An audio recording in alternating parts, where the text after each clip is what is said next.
व्यापार में चीन है। आज चीन का एक समय में चीन हमसे गरीब थे 1982 तक।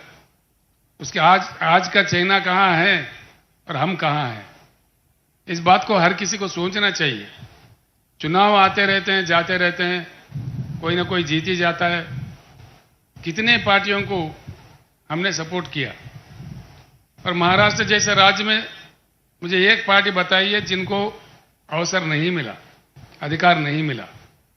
कांग्रेस तो पूरे 50 साल राज किया, उसके बाद में राष्ट्रवादी को भी आपने मौका दिया, शिवसेना को आपने मौका दिया, भाजपा को भी आपने मौका दिया।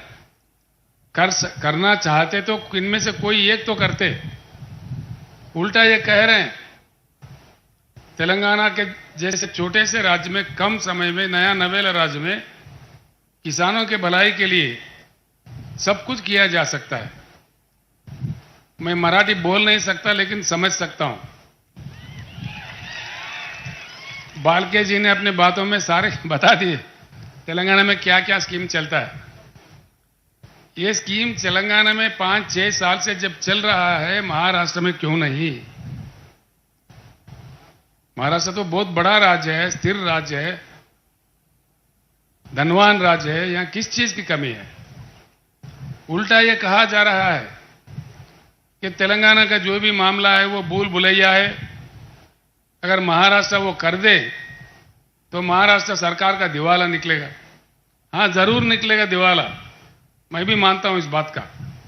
दिवाला निकलेगा नेताओं का और दिवाली होगा किसानों का। बिल्कुल दिवाली होगा किसानों का, राज का दिवाला नहीं निकालेगा। हम कहां से ला रहे पैसे? सभी पूछने लगे हैं आज, उल्टा पलटा क्वेश्चन पूछने, लोगों को गुमराह करने। बालके जी बता रहे थे तेलंगाना की पार्टी है, बीआरएस तेलंगाना की पार्टी नहीं है। बीआरएस भारत बदलने का, भारत परिवर्तन का एक मिशन है, ये राष्ट्रीय पार्टी है।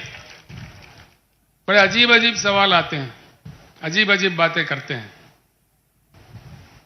हम जब पंडरी दर्शन के लिए जब वहां से निकले, कितने लोग क्या क्या कह रहे हैं, आपने अखबारों में देखा, टीवियों में भी सुना।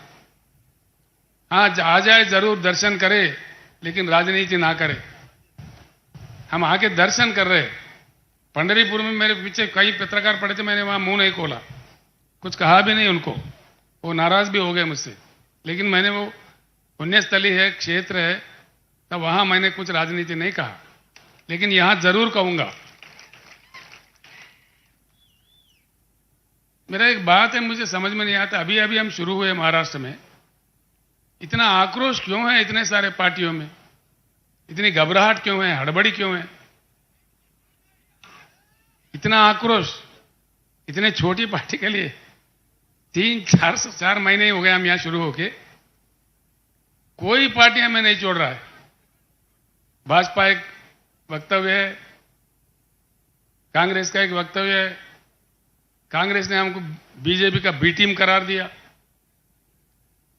बीजेपी ने हमको कांग्रेस का ए टीम का करार दिया। ये पता नहीं ये टीम कहां से आते हैं। हम किसी का टीम नहीं है, हम टीम है तो किसानों का, पिछड़ों का, अल्पसंख्यक का और दलितों का टीम है। इस बात से कोई घबराए नहीं।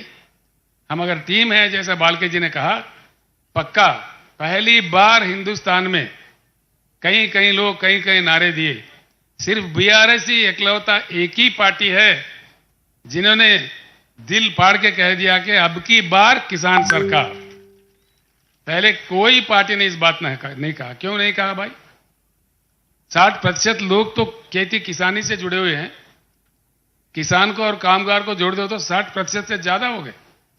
अब इन लोगों को डर लगा है भाई, सब साफ साफ मालूम हो रहा है किसान जुड़ रहे बीआरएस के साथ, तो इसलिए उल्टा सीधे बात करने लगते हैं, बड़ा अजीब अजीब कमेंट्स करते हैं। मैं आपको साफ बताना चाहता हूं, ये तेलंगाना या महाराष्ट्र तक के लिए सीमित पार्टी नहीं है। आज के भारत के जितने भी समाधान, जितने भी प्रश्न हैं, जितने भी समस्याएं हैं, उसका एक ही समाधान है कि भारत का परिवर्तन। परिवर्तित भारत ही हमारे सारे समस्याओं का समाधान है। हां, परिवर्तन चाहिए। इसलिए मैं 2-4 शब्द बताता हूं आपको। भारत में 41 करोड़ एकड़ कृषि योग्य भूमि है। हिंदुस्तान में जिस प्रकार से पानी की उपलब्धि है, हमारे पास बरसात होती है इंडिया में 1,40,000 टीएमसी की। आधा तो उसमें बाष्पीकरण होता है, लेकिन आधा पानी हमें प्राप्त होता है हमारे शुद्ध नदियों में बहते हुए। यानी कि भारत के हर एकड़ में अगर सरकार में दम हो, केंद्र या राज्य के सरकारों का नीति सही हो, तो हर एकड़ में हिंदुस्तान के भरपूर पानी दिया जा सकता है। अभी आते आते रास्ते में बालके जी मुझसे कह रहे थे, मंगलवाड़ के इलाके में 25-35 गांव में पानी आने हैं जो लाया जा सकता है, लेकिन नहीं कर रहे, यहाँ की सरकार में इच्छा शक्ति नहीं है। क्या बात है? पानी जरूरत से ज्यादा है। 41 करोड़ एकड़ जो कृषि योग्य भूमि है भारत में, हर एकड़ को दिया जा सकता है और पीने के लिए भरपूर पानी दिया जा सकता है। मैं औरंगाबाद गया तो वहां बोल रहे, संभाजी नगर उनका नाम बदल दिया, ठीक है, वहां गए तो कह रहे 8 दिन में एक बार पानी आता है। शोलापुर में भी 4-5 दिन के बाद पानी आता है। अकोला वाले मेरे दोस्त थे प्रकाश पोहरे, वो कह रहे थे अकोला में 10 दिन में एक बार पानी आता है। आजकल मुंबई और पुणे में पानी की सप्लाई में कटौती आ रही है। क्या बात है? पानी नहीं है देश में? ये क्या हो रहा है?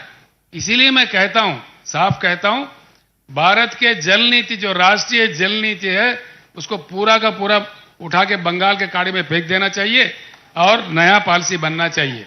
यही भारत का परिवर्तन है। पक्का चाहिए ये बात। देश में हमारे पास नहीं है पानी तो अलग बात है, पानी की उपलब्ध है, पानी को रखते हुए हम उससे क्यों वंचित है और क्यों वंचित हो जाए? अब तक नेताओं ने गुमराह कर दिया, जिनको जो कहना कह दिया। ना पीने का पानी आता है, ना सिंचन के लिए पानी आता है। दूसरी चीज है बिजली। बिजली की क्या कमी है? बिजली बनाने के लिए 3-4 किस्म का बिजली होता है, लेकिन कई चीजों को लेके विवाद भी है। जैसे एटॉमिक पावर है, चेरनोबिल में रूस में जो विस्फोटन हुआ था, उसको लेकर दुनिया भर में कुछ विवाद खड़ा हुआ है, उसको बाजू कर देते हैं। सोलार पावर है, दिन में आता है, रात में नहीं आता है। दिन में भी वो भी अबर आ जाए तो तभी नहीं आता है।